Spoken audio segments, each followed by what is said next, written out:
नमस्कार साथियों, आप सबके बीच आज मैं UGC net paper 2 economics subject से क्लास लेकर आया हूं। और आज हम लोग पेपर 2 में यूनिट 1 लेकर आया हूं। ठीक है, इकोनॉमिक्स के अंतर्गत आज यूनिट वन का जो क्लास हमारे चल रहे थे लगातार, उन्हीं का अगला भाग है। ठीक है, और आज यूनिट 1 के अंतर्गत हम लोग देखेंगे मांग का नियम। ठीक है, बहुत महत्वपूर्ण क्लास है। ठीक है, मांग का नियम, यहाँ सब प्रश्न रहते हैं और ये बेस भी है। ठीक है, इसके बिना आगे हम लोग बढ़ भी नहीं सकते। ठीक है, तो चलिए मित्रों शुरुआत करते हैं। शुरुआत से पहले आप लोग को बता दें कि इसे अधिक से अधिक मित्रों तक शेयर कीजिए। ठीक है, ताकि उनको भी समझ में आए। ठीक है, और वो भी आराम से तैयारी कर सके। ठीक है, क्योंकि आप लोग का हिंदी मीडियम में, ठीक है, पहली बार इस तरह से कक्षाएं विस्तार से मैं लेके आया हूँ। ठीक है साथियों, चलिए शुरुआत करते हैं।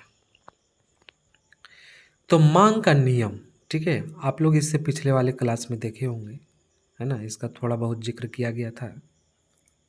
ठीक है, इससे पिछले से पिछले वाले में, ठीक है, 2-3 क्लास आप पीछे जाइएगा तो पता चलेगा।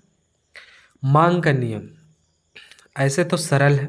मांग का नियम, ठीक है, हम लोग जानते हैं, सभी को जानते हैं, फिर भी ठीक है, इनका कैसे उत्पत्ति हुआ, ये सब पूरा डिटेल्स, इसके मान्यताएं क्या है, क्या क्या स्थिति परिस्थिति बनती इसके बीच।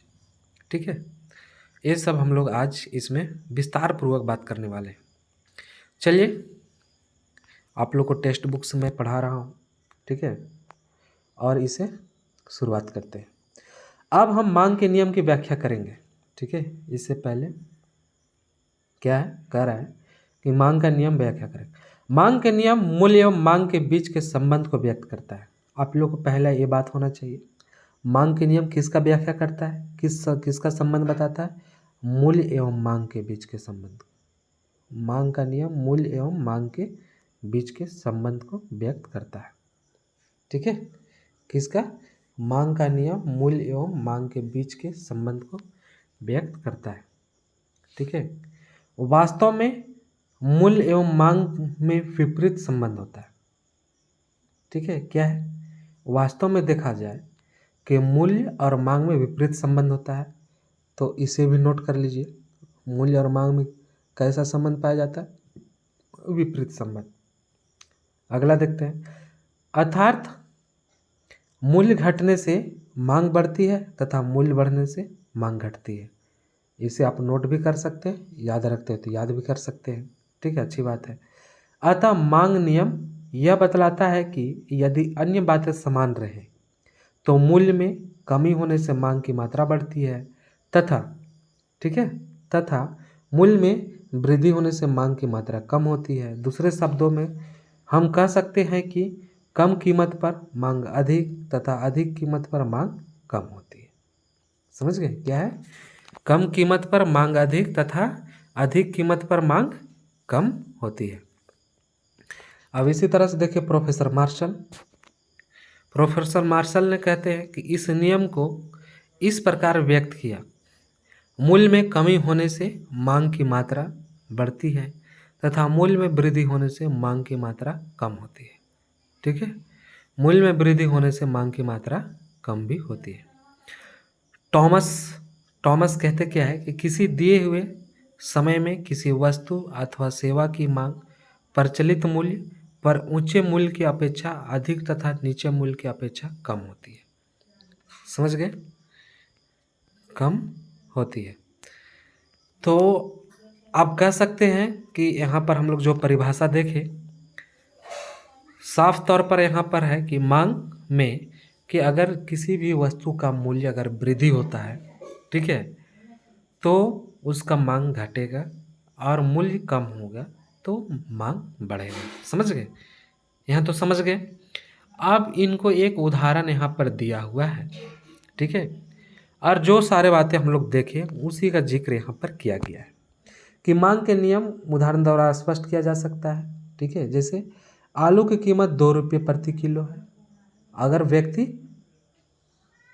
5 किलो आलू की मांग करता है तो अब अगर कीमत 2 से घटा के अगर उसको 1.5 रुपया कर दिया जाए, ठीक है, यानी कि 1/1/2 रुपये प्रति किलो हो जाता है, तो फिर वो क्या होगा, बढ़ाकर 10 किलो कर दिया जाएगा। तो इसी प्रकार जैसे जैसे आलू की कीमत घटती जाती है, मांग बढ़ती जाती है ना, जैसे कि तालिका में हम लोग को पूरा पता है, तालिका से पता चल रहा है कि जैसे 2 रुपये प्रति किलो आलू था तो 5 किलो डिमांड किया, मांग किया, ठीक है, और 1.5 रुपये था तो आपका 10 किलो, 1 रुपये हो गया तो आपका 15 किलो, ठीक है, और उनके बाद 75 पैसे प्रति किलो हो गया तो 20 किलो, 50 पैसे प्रति किलो हो गया तो 25 किलो, इस तरह से हो गया। तो इसी प्रकार निम्नलिखित तालिका में यह दिखलाया गया है कि आलू की कीमत में जैसे जैसे वृद्धि होती जाती है उसकी मांग घटती जाती है, ठीक है, उसकी मांग घटती जाती है। आलू की कीमत और मांग की मात्रा, समझ गए क्या है, आलू की कीमत और मांग की मात्रा। तो 50 पैसे प्रति किलो, तो यहाँ पर बताया जा रहा है आपका 25 किलो, ठीक है। अब इसमें बढ़ते बताया जा रहा है, जैसे फिर 50 पैसे से 75 हो गया तो 20 किलो हो गया, 1 रुपये हुआ तो 15 किलो हो गया, 1.5 रुपये हुआ तो 10 किलो हो गया, 2 रुपये हुआ तो आपका 5 किलो हो गया, ठीक है। तो इस तरह से हम लोग देख पाए कि मूल्य घटेगा तो कैसे आपका डिमांड बढ़ेगा, ठीक है, मांग बढ़ेगा, समझ गए, और मूल्य बढ़ेगा तो कैसे घटेगा, समझ गए। अब देखिए इन्हीं बातों को एक डायग्राम में बतलाने का प्रयास किया गया है और इस डायग्राम को आप लोग को नोट करना चाहिए, याद भी कर लेना चाहिए, ठीक है। क्या है कि मांग के नियम की उनको चित्र द्वारा स्पष्ट कर सकते हैं। जैसे इस चित्र में ओ एक्स रेखा पर मांग की रेखा को बतलाया गया है, ठीक है, मांग की मात्रा को दिखलाया गया है, तथा ओ वाई पर वस्तु का मूल्य दिखलाया गया है, ठीक है। यहाँ पर देखिए वस्तु का मूल्य को दिखलाया गया है। डी डी मांग की रेखा है, क्या है, डी डी मांग की रेखा है, और चित्र से यह स्पष्ट होता है कि वस्तु का मूल्य जब ओपी है, वस्तु का मूल्य क्या है, जब ओपी है तो मांग की मात्रा आपका ओ क्यू है, समझ गए। यहाँ पर देख पा रहे होंगे आप, ये देखिए, समझ गए, मात्रा ओ क्यू है, लेकिन मूल्य घटकर जब ओपी से OP1 हो जाता है, ये वाला बात हो जाता है, तो फिर उसका मांग बढ़कर आपका OQ1 हो जाता है, ये वाला बात, ठीक है। सेम उसी तरह से तो आपका बढ़कर OQ1 हो जाता है, और इसके विपरीत जब मूल्य, ठीक है, जब मूल्य OP से बढ़कर आपका OP2 हो जाता है, देखिए ये हो जाता है, तो मांग उसके अपेक्षा कम हो जाता है पहले के अनुसार, ठीक है। तो आपका मांग क्या हो जाता है, OQ2, समझ गए, OQ2 हो जाती है, जो कि हम लोग अब जो तालिका था हम लोग देखे, उस तालिका को फिगर में, है ना, चित्र से स्पष्ट करती है, ठीक है। अब देखिए, तो हम लोग देखिए मांग का परिभाषा, मांग को परिभाषित करने वाला आपका अर्थशास्त्री, साथ में हम लोग देखें मांग की आपका तालिका, है ना, उदाहरण द्वारा, और उनके बाद देखिए मांग की रेखा चित्र, ठीक है। अब हम लोग देखेंगे कि मांग के नियम के कारण, ठीक है, मांग के नियम के कारण, और मांग की रेखाएं नीचे की ओर दाहिनी तरफ क्यों झुकती है, समझ गए, कि मांग की रेखाएं आगे दाहिनी तरफ क्यों झुकती है, समझ गए। तो देखिए मित्रों, अब हम लोग आगे चलते हैं कि मांग की रेखा दाहिनी तरफ ही क्यों झुकती है, जैसे हम लोग देखें, समझ गए। तो देखिए मांग की रेखा हम लोग को इस तरह से ऐसे रहता है, ठीक है, ऐसे दाहिनी तरफ ऊपर से नीचे झुका हुआ रहता है, समझ गए। तो ये रेखा नीचे की ओर ही क्यों झुकता है, समझ गए, उन्हीं के संबंध में हम लोग बात करने वाले हैं, ठीक है। यानी कि ऊपर से नीचे कह सकते हैं, है ना, आपका बाएं से दाएं की ओर कह सकते हैं, ठीक है। चलिए आइए शुरुआत करते हैं। पहला है सीमांत उपयोगिता ह्रास नियम। कारण क्या है पहला, सीमांत उपयोगिता ह्रास नियम। तो अगर आप लोग से पूछे मांग का नियम में सीमांत उपयोगिता ह्रास नियम का होना है, तो मांग का नियम पहला कारण सीमांत उपयोगिता ह्रास नियम है, इसे नोट कर सकते हैं आप, ठीक है। वास्तव में मांग के नियम का आधार सीमांत उपयोगिता ह्रास नियम ही है, ठीक है। इस नियम के अनुसार उपभोक्ता ज्यों-ज्यों किसी वस्तु की अधिक इकाइयों का उपभोग करता जाता है, उसके लिए वस्तु की अगली इकाइयों से मिलने वाली सीमांत उपयोगिता घटती जाती है। ठीक है। अतः किसी वस्तु के ठीक है अतः किसी वस्तु के खरीदने से पहले उपभोक्ता सीमांत उपयोगिता एवं कीमत में तुलना करता है तथा उस वस्तु के लिए वह सीमांत उपयोगिता के बराबर ही मूल्य देने को तैयार रहता है, उससे अधिक नहीं। इस प्रकार किसी वस्तु की अधिक मात्रा वह तभी खरीदता है जब उसके लिए उसे कम मूल्य देना पड़े, क्योंकि अधिक मात्रा खरीदने से क्या है क्योंकि अधिक मात्रा खरीदने से वस्तु की सीमांत उपयोगिता घटेगी और इसके लिए मूल्य में कमी होना जरूरी है। ठीक है। दूसरे शब्दों में वस्तु के मूल्य में कमी होने पर ही उसकी अधिक मात्रा में मांग की जाएगी। दूसरी ओर वस्तु के मूल्य में वृद्धि होने से उसकी अतिरिक्त इकाइयों की सीमांत उपयोगिता मूल्य से कम होगी और उस वस्तु की मांग कम की जाएगी। ठीक है। प्रतिस्थापन के नियम या समसीमांत उपयोगिता नियम। तो अब हम लोग देखिए सीमांत उपयोगिता ह्रास नियम देख पाए। ठीक है, इसके कारण से भी होता है। अब देखिए प्रतिस्थापन नियम और समसीमांत उपयोगिता नियम के कारण भी। ठीक है, तो देखिए मेरे साथियों क्या है, तो आपका प्रतिस्थापन नियम या समसीमांत उपयोगिता नियम, मांग के नियम का दूसरा कारक प्रतिस्थापन नियम और समसीमांत उपयोगिता नियम है। इस नियम के अनुसार उपभोक्ता अधिकतम संतुष्टि प्राप्त करने के लिए अपनी सीमित आय को विभिन्न वस्तुओं पर इस प्रकार खर्च करता है कि एक वस्तु की सीमांत उपयोगिता तथा मूल्य का अनुपात दूसरी वस्तु की सीमांत उपयोगिता तथा मूल्य के अनुपात के बराबर हो जाए। अब यदि किसी वस्तु से उसकी कीमत के अनुपात में अधिक सीमांत उपयोगिता मिले तो उपभोक्ता दूसरी वस्तु पर खर्च कम करके उस वस्तु को अधिक मात्रा में खरीदता है।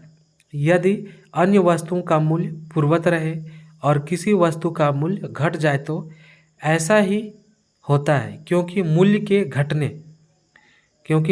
घटने से मूल्य के अनुपात में उस वस्तु के अधिक सीमांत उपयोगिता मिलती है। ऐसी अवस्था में उपभोक्ता मूल्य के अनुपात में कम सीमांत उपयोगिता वाली वस्तु के स्थान पर उस वस्तु को प्रतिस्थापित करता है और उसकी मांग में वृद्धि हो जाती है। इसे प्रोफेसर हिक्स ने मूल्य परिवर्तन का प्रतिस्थापन प्रभाव कहा है। ठीक है, इसे आप नोट कीजिए कि प्रोफेसर हिक्स क्या कहते हैं, मूल्य परिवर्तन का प्रतिस्थापन प्रभाव।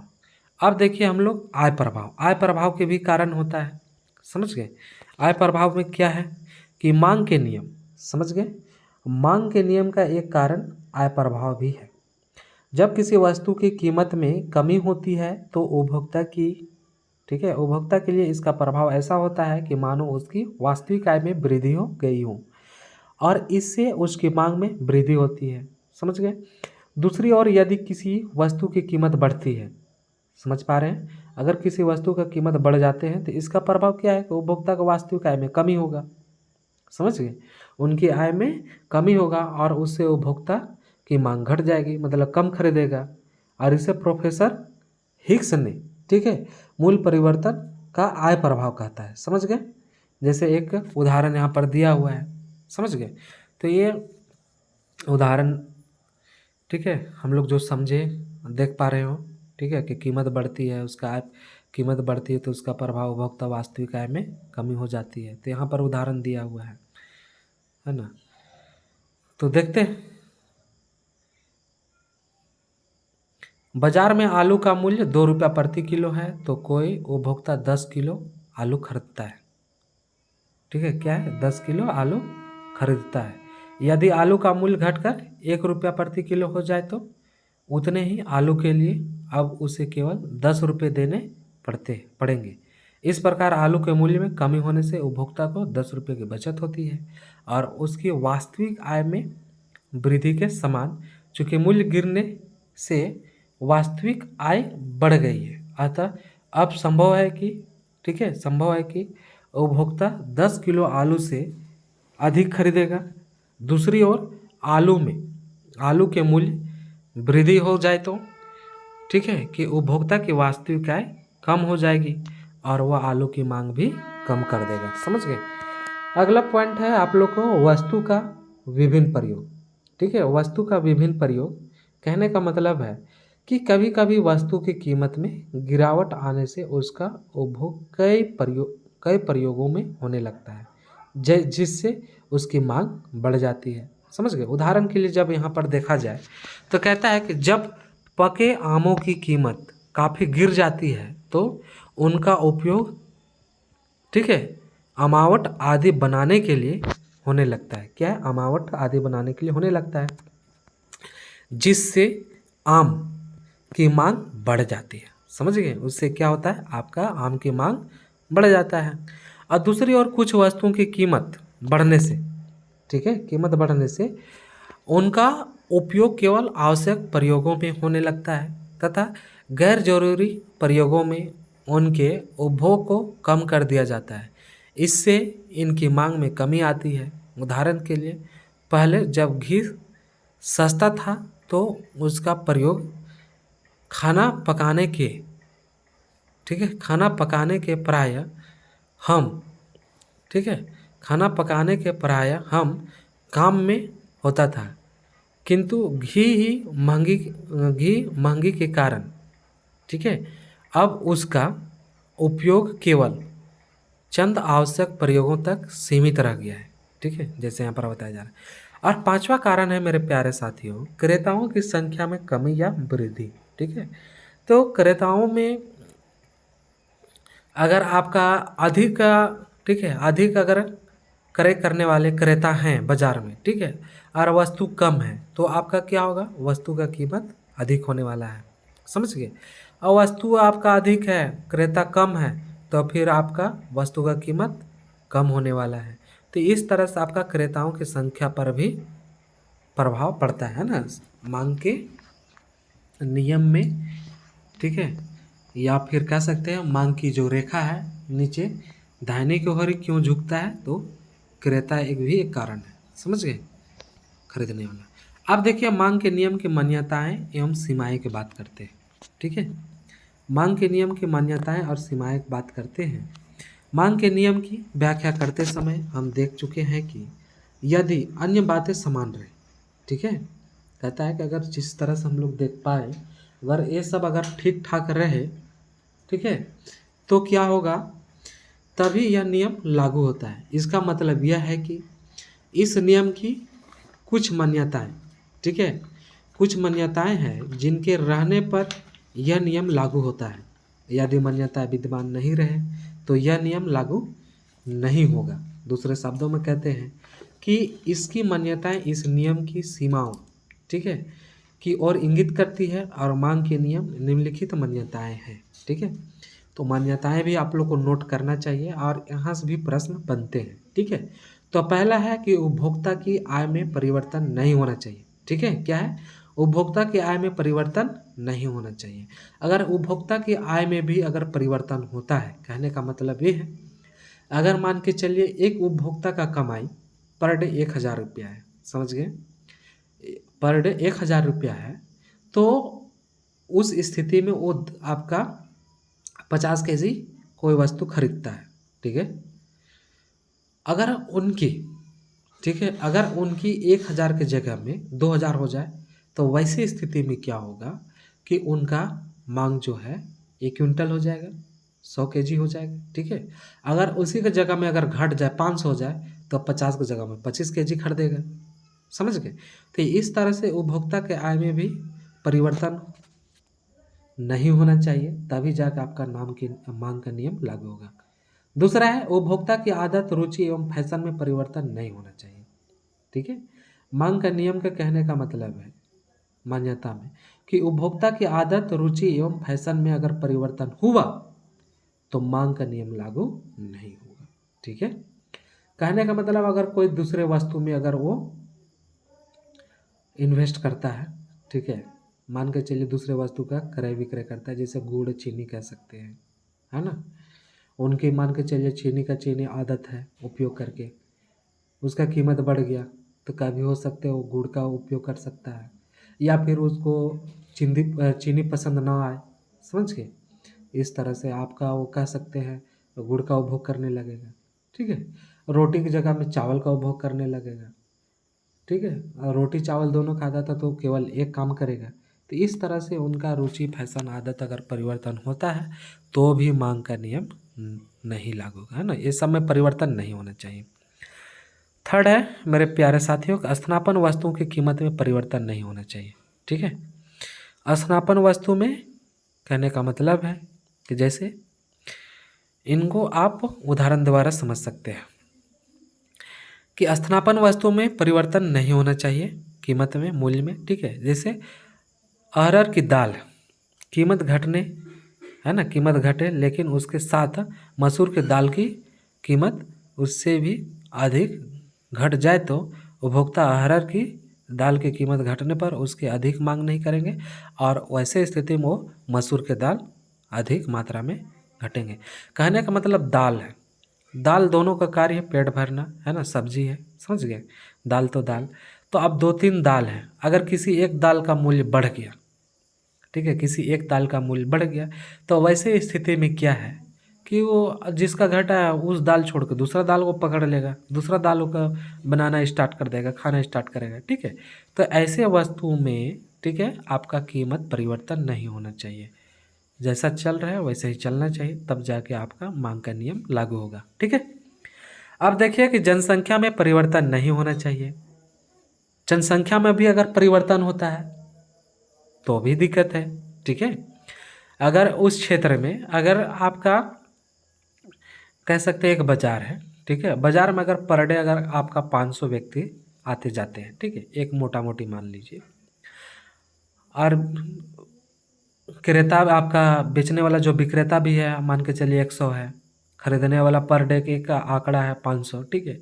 अगर किसी दिन अचानक 500 की जगह में अगर 5000 उस बाजार में चला जाए, ठीक है, खरीदने वाला, बेचने वाला क्या करेगा, देखिएगा कि बाजार में बहुत भीड़ है, वैसे स्थिति में क्या होगा कि वो मूल्य बढ़ा देगा, 10 का सीधा 100 कर देगा, समझ गए। तो यही है कि जनसंख्या में परिवर्तन नहीं होना चाहिए, ये भी एक कारण। पांचवा मान्यता है साथियों कि किसी नई स्थानापन्न वस्तु का उत्पादन नहीं होना चाहिए। क्या है, किसी नई स्थानापन्न वस्तु का उत्पादन नहीं होना चाहिए, समझ गए।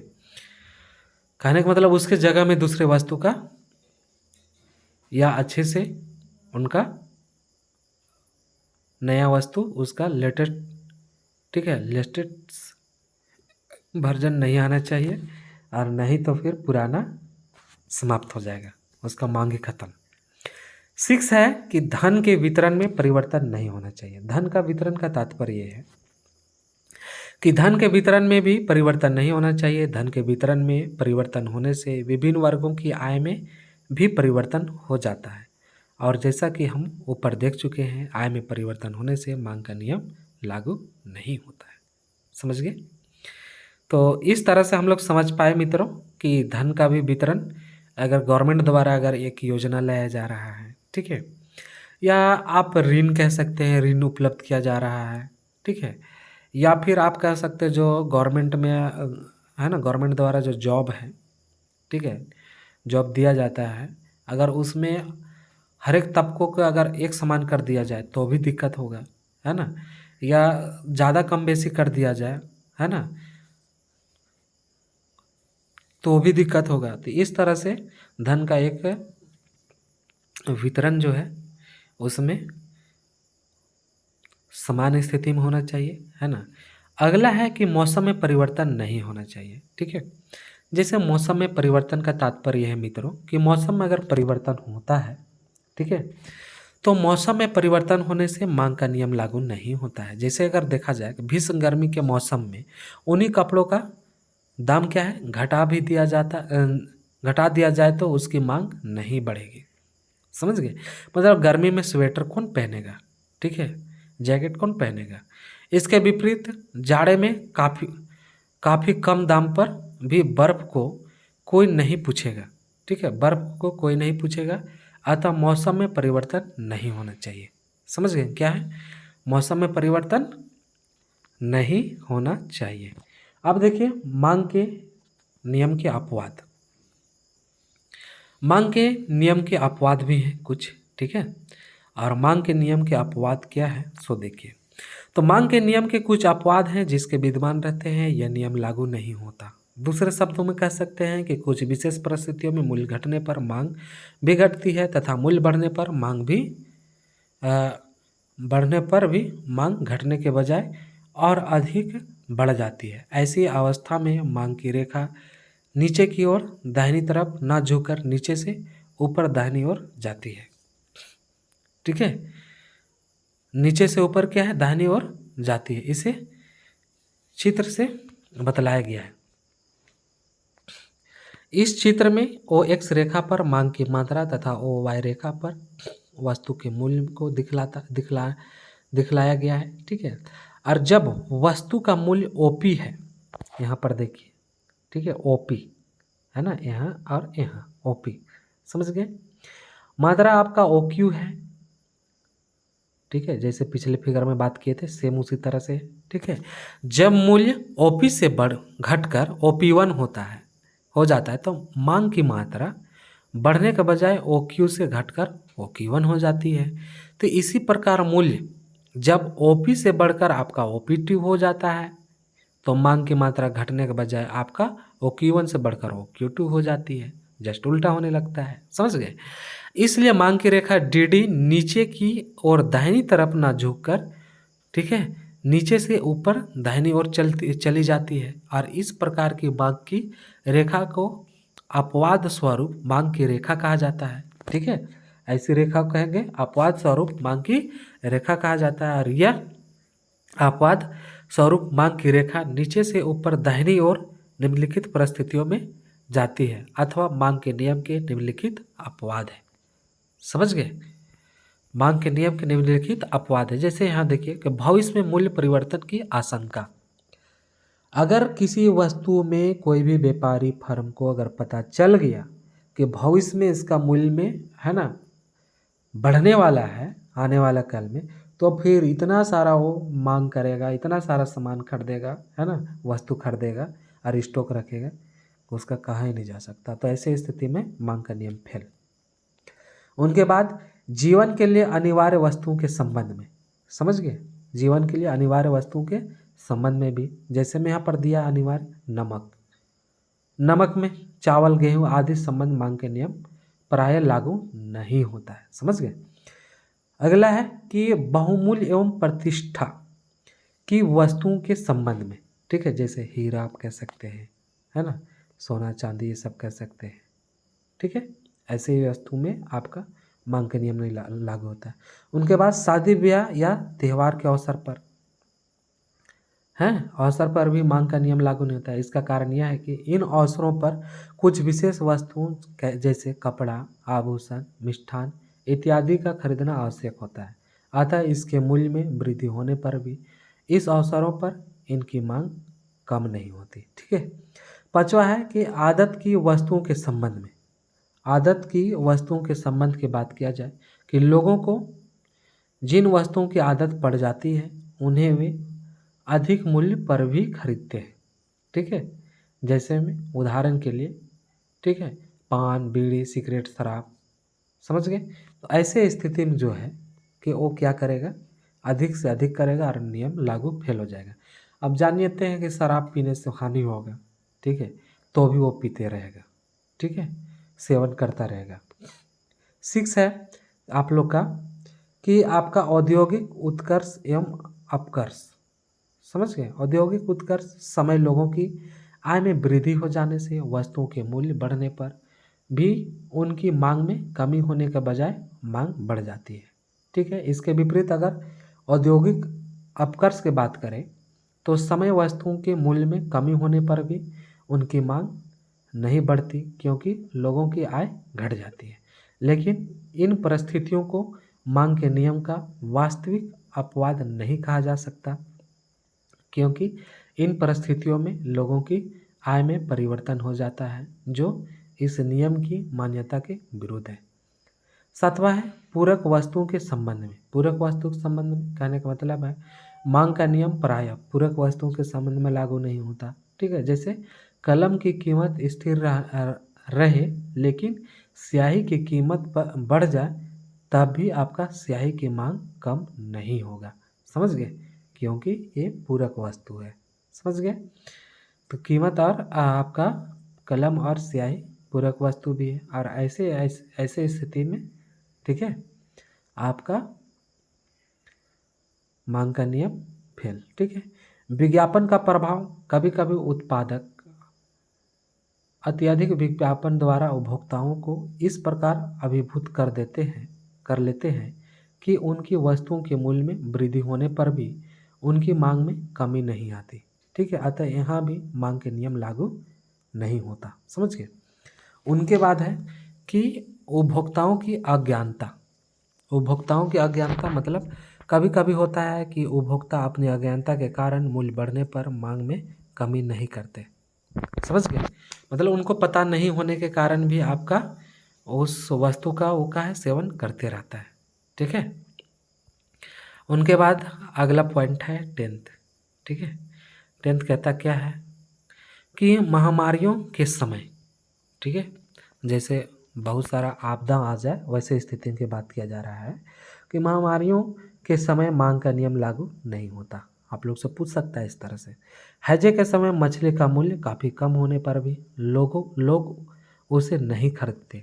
ठीक है, लेकिन हैजा प्लेग जैसे बीमा महामारियों के समय इनसे संबंधित दवाओं के मूल्य में वृद्धि होने पर भी उसकी मांग बढ़ जाती है। समझ गए। तो इस तरह से मेरे प्यारे साथियों हम लोग आज मांग के नियम को देख पाए, इनके अपवाद भी देखे, मान्यताएं भी देखे, चित्र से भी स्पष्ट किए, मांग से भी देखे, परिभाषा भी देखे। ठीक है, और मेरे ख्याल से लगता है कि आप लोग को मांग का नियम पूरी से समझ में आ गया होगा और आपसे इससे प्रश्न आएंगे, आप लोग बना पाइएगा। ठीक है, तो ठीक है मेरे प्यारे साथियों, ठीक है, आज की बस क्लास यहीं तक। अगले क्लास तुरंत आप लोग के लिए मैं लेकर आऊँगा। ठीक है, थैंक यू, बहुत बहुत धन्यवाद। इसे अधिक से अधिक मित्र तक शेयर कीजिए। ठीक है, थैंक यू।